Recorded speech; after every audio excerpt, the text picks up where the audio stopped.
Teacher की देखरेख में लाइव नकल का। बात मध्य प्रदेश की हो या फिर छत्तीसगढ़ की, नकल रहित परीक्षा के दावे धरे के धरे नजर आ रहे हैं। छत्तीसगढ़ की सूरजपुर और एमपी के श्योपुर की तस्वीरें हम आपको दिखाएंगे। नकल की इन तस्वीरों में कुछ बातें बड़ी ही अनोखी भी हैं और एक समान भी। दोनों ही जगह पर खुद टीचर नकल करा रहे हैं, खुद ड्यूटी टीचर ही कॉपियां लिख रहे हैं। तो ये जो तस्वीरें आप देख रहे हैं, इसमें दो छात्र तो बैठे नजर आ ही रहे हैं, लेकिन साथ में एक टीचर भी हैं। इसके बाद आप नकल रहित परीक्षा के दावों में खुद सब कुछ अंदाजा लगा सकते हैं। तो आप हमसे जुड़े इस प्रोग्राम के जरिए, आप इस पर अपनी राय हमसे साझा कीजिए, हमें कॉल कीजिए, अपनी प्रतिक्रिया हम तक पहुंचाइए। 8178999182 हमारा फोन नंबर है। तो देखिए तस्वीरें, जहां बच्चे तो परीक्षा दे ही रहे हैं और नकल भी कर रहे हैं, लेकिन साथ ही साथ टीचर उनके बीच में बैठकर परीक्षा की जो आंसर शीट है वो लिख रहे हैं। नीलेश त्रिपाठी हमारे संवाददाता रायपुर से हमारे साथ जुड़ गए हैं ज्यादा जानकारी के साथ। नीलेश, ये तस्वीरें कहीं ना कहीं अपने आप में कई सवाल खड़े करती हैं, हैरान करती हैं, और छात्रों के भविष्य से जिस तरीके से खिलवाड़ हो रहा है वो भी एक बड़ा सवाल इन तस्वीरों के जरिए।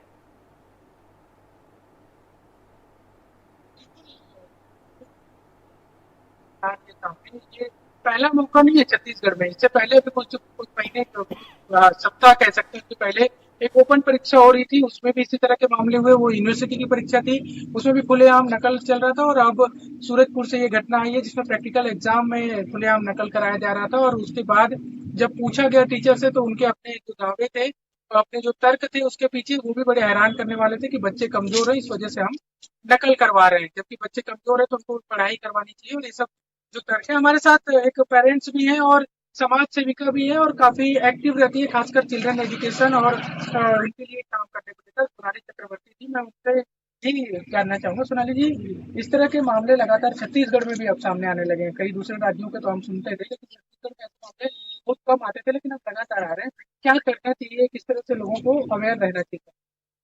इसका हम लोग मामला कह रहे हैं ना कि नकल का मामला है। ये एक्चुअली होता है कि रिजल्ट का मामला, उनको रिजल्ट भी अच्छे से देना है। फिर बच्चों की आत्महत्या की चिंता अलग हो रही है, उसके पीछे पढ़ाई क्यों नहीं करवाई जाती, ये मेरी समझ से बाहर है। जो सरकारी स्कूल है उनके टीचर्स को प्राइवेट स्कूल से 10 गुना ज्यादा तनख्वाह मिलती है, तो साल भर ये पढ़ाई क्यों नहीं करवाई गई।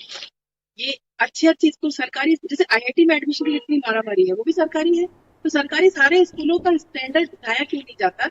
उसके बाद आप लास्ट में चीटिंग करवा रहे हैं, ये तो बेहद शर्मनाक है। एक तो सरकारी स्कूल में जो बच्चे पढ़ते हैं वो आम घरों के बच्चे से अलग होते हैं, है ना। आम घरों के बच्चे से अलग होते हैं। उन लोग के हम बाकी लोग तो ब्रेड बटर खा के स्कूल आ रहे हैं, लेकिन वो लोग अपने माँ को बाप से मारने से बचा के आ रहे हैं, घर की सफाई करके आ रहे हैं, पानी करके आ रहे हैं। तो उनके पीछे थोड़ी और ज्यादा मेहनत चाहिए, उनके साथ भावनात्मक लगन भी चाहिए। उनके घर ऐसा नहीं कि वो जाए तो उनका कॉन्ट्रैक्ट पापा क्लियर कर दे। पापा कचरा उठाते हैं, माँ लोगों के घर में काम करती है, तो फिर जाके फिर उनकी पढ़ाई पे थोड़ा और ध्यान देना चाहिए। चीटिंग करवा के आपके एक पूरी जनरेशन खराब कर देते। एक बड़ी बात है कि जो ये स्कूलों में बच्चे होते हैं वो न सिर्फ सीधे स्कूल नहीं आते, उसके पीछे स्कूल पहुंचने तक की भी अपनी एक जद्दोजहद करती है। तो और पेरेंट्स बताना, मैं सबसे रिक्वेस्ट करूँ चाहते हैं बात आ रही है आपको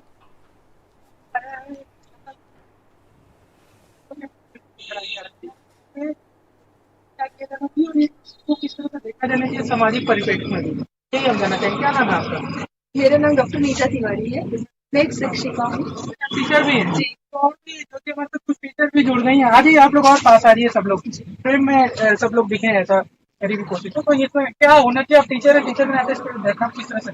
तो सबसे पहले तो छात्रों को उनकी समस्याओं को जो है दूर करना चाहिए, उनको प्रोत्साहित करना चाहिए कि वे नकल ना करें। उनके शिक्षक का कार्य सिर्फ होशियार बच्चों पर ध्यान देना नहीं होता, असली शिक्षक वो जो कमजोर बच्चे को भी मतलब होशियार बना सके। थोड़ा और अलग है, टीचर खुद में बच्चा नकल करते पकड़ा गया हो ऐसा नहीं है,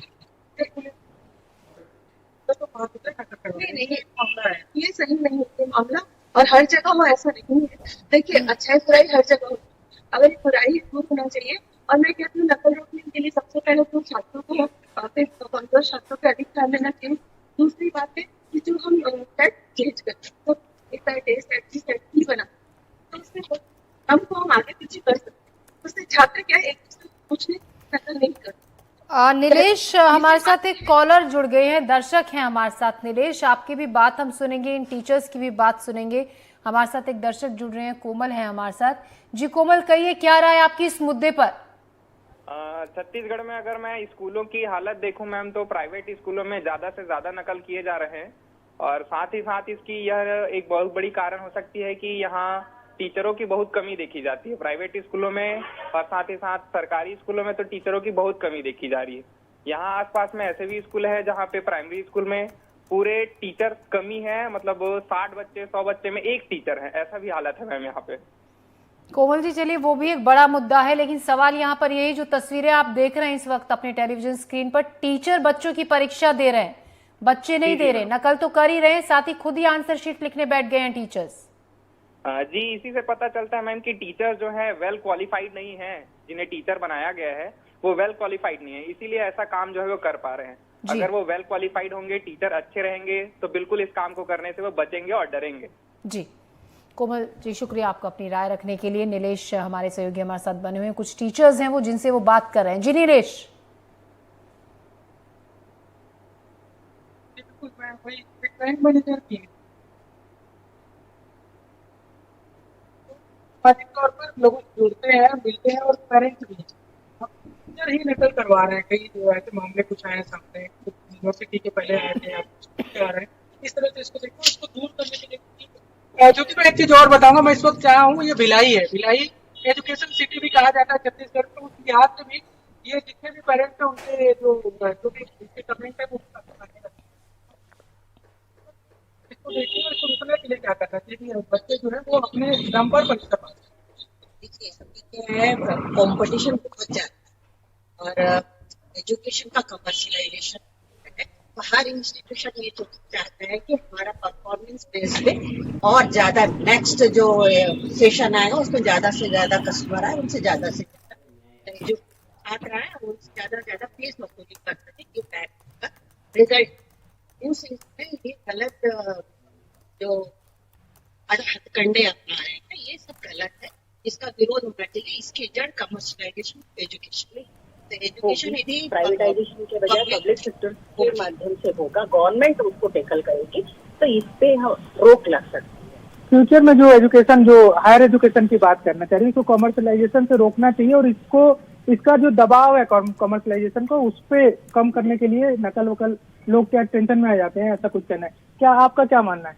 मेरा मानना है कि मतलब जैसे बच्चों का भी काउंसलिंग होता है, पेरेंट्स का काउंसलिंग होना चाहिए, टीचर्स का भी काउंसलिंग होना चाहिए, ताकि वो उनको लगता है कि हमारे क्लास से इतने स्टूडेंट पास, वो अपना क्रेडिट ना लेके एक थोड़ा अच्छे मतलब बच्चों का अच्छा करना है, ऐसा सोचना चाहिए। बिल्कुल, ये एक बड़ी बात आई है ज्योति, कि टीचर्स की भी काउंसलिंग होनी चाहिए। टीचर्स पे जो एक दबाव हो जाता है कि बच्चों का रिजल्ट अच्छा आ रहा है तो मेरे क्लास के बच्चे अच्छे पढ़ा रहे हैं, तो उनका अपना एक इमेज मेक हो, उसके चक्कर में भी कुछ हो जाता है। आप आइए प्लीज, क्या आपका क्या कहना है इस पूरे मामले में?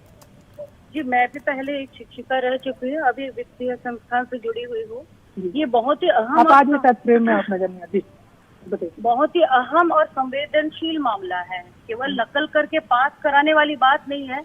हम एक भावी पीढ़ी को तैयार कर रहे हैं, तो उस परिप्रेक्ष्य में भी इसका दायरा बहुत बड़ा है। अगर हम उस परिप्रेक्ष्य भी सोचे तो मैं ये कहूंगी कि नकल तो उसका एक पार्ट है, और जिन लोग उच्च पद में बैठे हैं, अगर ये कुछ कानून लाए और टीचर्स को अगर सेल्फ मोटिवेशन भी करे।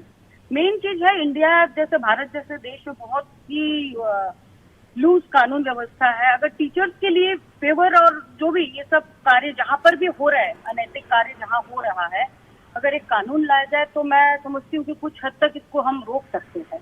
और ये स्कूल स्तर पे अगर ये रोका जाए तो आगे जाके हमको अच्छा परिणाम दिखने मिलेगा। बिल्कुल, टीचर्स के लिए भी कानून हो, लेकिन टीचर्स तो अभी काफी परेशान है इस बात को लेकर कि पहले जब करीब 5 साल 10 साल पहले की बात करें तो स्कूल में टीचर थोड़ा सा अगर बच्चों के ऊपर डांट फटकार भी कर देते थे तो ज्यादा कुछ नहीं होता था, लेकिन अब तो डांट फटकार भी कर देते थे तो ज्यादा कुछ नहीं होता था, लेकिन अब तो एकदम पेरेंट्स हावी हो जाते हैं। ऐसे में टीचर्स को लेकर और कानून की बात होना चाहिए। और हम क्या है, बच्चों की एक पीढ़ी की पीढ़ी पूरा नुकसान कर रहे हैं, और हम चाहते हैं मजबूत भारत होगा कैसे, जब वो बच्चे पढ़ के ही नहीं आगे आएंगे प्रॉपर। और इसमें हम डॉक्टर इंजीनियर वैसे लेते हैं तो फिर आधा पढ़ाई होके तो कोई चीज अपन पूरा नहीं कर सकते हैं आधी पढ़ाई। बिल्कुल और काउंसलिंग नीलेश। वगैरह बहुत जरूरी है। बिल्कुल काउंसलिंग जरूरी है ज्योति। जो आइए आप आज मैं एक चीज और ज्योति बताना जी। चाहूंगा। बीच में जो ओटीटी प्लेटफॉर्म पे जो अभद्र भाषाएं का उपयोग होता है और खासकर बच्चों के हिसाब से जो चीजें नहीं होती, उसके लिए भी सोनाली जी काफी काम कर रही हैं और वो सेंट्रल मिनिस्ट्री को इसको लेकर लेटर भी लिखे और उस पर कुछ एक्शन भी हुआ है। बच्चों को बेहतर बनाने को लेकर ये पूरी जो टीम है वो काफी काम करती है। उस लिहाज से भी अब एजुकेशन जो चीटिंग हो रही है उसमें और बच्चों को और क्या करने की जरूरत है? सर, जो सबसे बड़ी बात पे हम लोग बात नहीं करते, हम लोग रोज नए मुद्दे लाते हैं। आज शराब, कल शिक्षा। जो सबसे बड़ी बात पे बात होनी थी ना, वो है जनसंख्या। इस पर कोई ना बात कर रहा है, ना कोई कानून है, ना कोई इस पर एक्शन है। जैसे हम यहाँ जितने लोग खड़े हैं सब पढ़े लिखे और अपने पाँव पे खड़े लोग हैं, वेल टू डू लोग हैं। आप पूछिए सभी के 1 या 2 बच्चे, लेकिन जो हमारे घर में काम करती हैं उसके 6 और 8 है रिक्शा वाला के। तो ये बात जब तक उनको नहीं बताएंगे, वो अपने घर जाके उन बच्चों को क्या शिक्षा देंगे? वो अपने घर जाके उन बच्चों को क्या शिक्षा देंगे? वो दिन भर मोबाइल देख रहे हैं, ओटीटी देख रहे हैं, या भाषा भी खराब हो रही है, टीचर्स के प्रति उनको रिस्पेक्ट नहीं है। क्योंकि एक घरों में काम करने वाली बाई घर जाके 6-7 बच्चों को मॉरल एजुकेशन नहीं दे सकती, ना ही उनका पेट भर सकती है। तो इस पर हम बात नहीं करते और यही बात घूम के ना फिर शिक्षा पे आती है। जो बच्चे घर में बिना शिक्षा के पढ़ रहे हैं, वो स्कूल में 3 घंटे मात्र मध्याह्न भोजन के लिए आते हैं, उसका ना फिजिक्स क्लियर है ना केमिस्ट्री। जो मध्याह्न भोजन के आश्रम स्कूल आ रहे हैं वो बच्चे चिटिंग नहीं तो कैसे पास?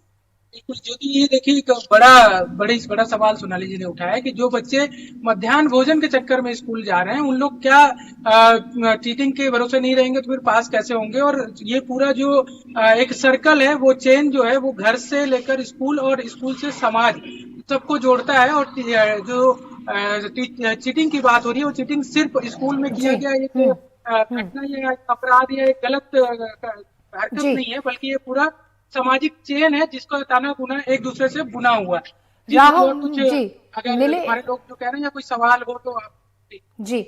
नीलेश, जैसे कि टीचर जो बता रही है, आपके साथ अलग अलग स्कूलों की कई टीचर्स अध्यापक जुड़ी हुई हैं, इनका कहना है, चलिए वो तो खैर मजबूरी है उन बच्चों की जो खाने के लिए भोजन पहुंचते हैं, मध्याह्न जो लंच मिलता है उसके लिए, लेकिन कहीं ना कहीं बच्चों को गढ़ने का काम माँ बाप से कहीं ज्यादा टीचर्स का होता है। गहरी छाप जीवन भर के लिए टीचर्स की होती है बच्चों के जहन में, जैसी शिक्षा उसे स्कूल से मिलती है। और आपने ये जिक्र भी किया था कि पहले के टाइम में और अब के में बहुत फर्क हो गया है। पहले तो डांट दपट दिया करते थे, अब वो भी संभव नहीं है। सभी टीचर्स हैं, आप इन्हीं से पूछे कि क्या वो अपनी तरफ से अब वो पहल कोशिश हो सकती है कि आगे चीजों को बेहतर बनाया जा सके, शिक्षा के स्तर को सुधारा जा सके। इस सवाल का जवाब मैं लूंगी नीलेश आपसे। एक कॉलर काफी देर से इंतजार कर रहे हैं हमारे दर्शक, उनसे उनकी प्रतिक्रिया ले लेते हैं। राहुल से। राहुल, कहिए क्या कहना चाहते हैं आप?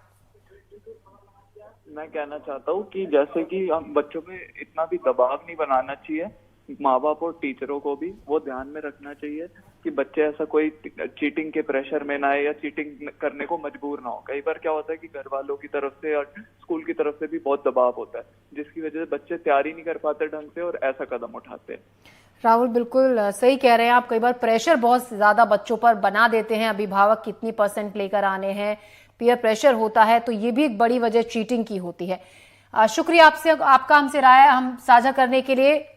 इमाम हसन हमारे सहयोगी भी हमारे साथ जुड़ गए हैं सूरजपुर से। हम नीलेश से पहले उनके जो सवाल पूछा था, नीलेश हम चाहेंगे आप उनका जवाब उन टीचर्स से ले ले जो आपसे पूछा था अभी।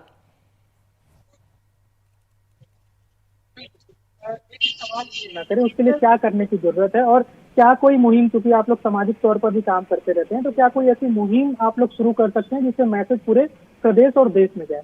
हाँ जी, क्यों नहीं। हमारे स्वयं टीम ने कुछ समय पहले ये सोचा है कि हम इस क्षेत्र में भी कार्य करें। और मैं कहती हूँ अगर शिक्षकों पे दबाव हटा लिया जाए, चाहे वो गवर्नमेंट शिक्षक हो चाहे प्राइवेट स्कूल के शिक्षक हो, तो मैनेजमेंट ये दबाव डालता है कि हर बच्चे का रिजल्ट अच्छा होना चाहिए। अब सारे बच्चे तो बहुत अच्छे नंबर नहीं ला सकते हैं, तो उनपे एक दबाव रहता था। शायद कुछ शिक्षक इस गलत रास्ता अपना रहे हैं, जो नकल करवा रहे हैं, जो आपने पहले पूछा था, और ये दबाव हटाया जाए। और मैं एक सलाह और देना चाहूंगी, मेरे अपने स्वयं के विचार हैं कि जब जैसे हम 11th से सब्जेक्ट अलग अलग, कोई साइंस ले रहा है कोई आर्ट्स ले रहा है, तो कुछ बच्चों को पढ़ाई में इंटरेस्ट ही नहीं, तो 11th से ही ऐसा उनको, जिससे उनको रोजगार मिल सके, तो ऐसा प्रशिक्षण वाला कोई भी कार्य जिसमें उनको इंटरेस्ट हो, तो हर स्कूलों को ये पाठ्यक्रम एक और मतलब जोड़ करके लागू करना चाहिए, जिससे वो नकल रुकेगी, क्योंकि उन पर प्रेशर नहीं रहेगा। और सिर्फ मैनेजमेंट का प्रेशर नहीं, पेरेंट्स का भी प्रेशर रहता है कि तुमको अच्छे नंबर लाना है। आपको बताया, आपने कितनी घटनाएं देखी होगी, सुनी होगी कि अच्छा बच्चा जो इंजीनियरिंग कॉलेज में भी गया, उसको अगर बैक लग गया है, नकल करते पकड़ाया तो उसको बैक लगा दिया गया, तो उसने आत्महत्या कर ली, क्योंकि वो उसके पेरेंट्स का दबाव था कि तुमको अच्छे नंबर लाना।